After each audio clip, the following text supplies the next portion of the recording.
पण आमच्यावर गुन्हे होतील की नाही?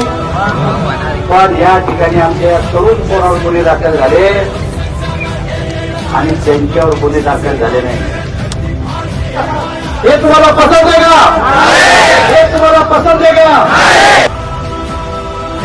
बाप या ठिकाणी अबू ठाकरे आणि त्यांच्या लोकांनी त्या ठिकाणी केलेला आहे, आमच्या कार्यकर्त्यावर केलेला आहे, अत्यंत चुकीचा केलेला आहे.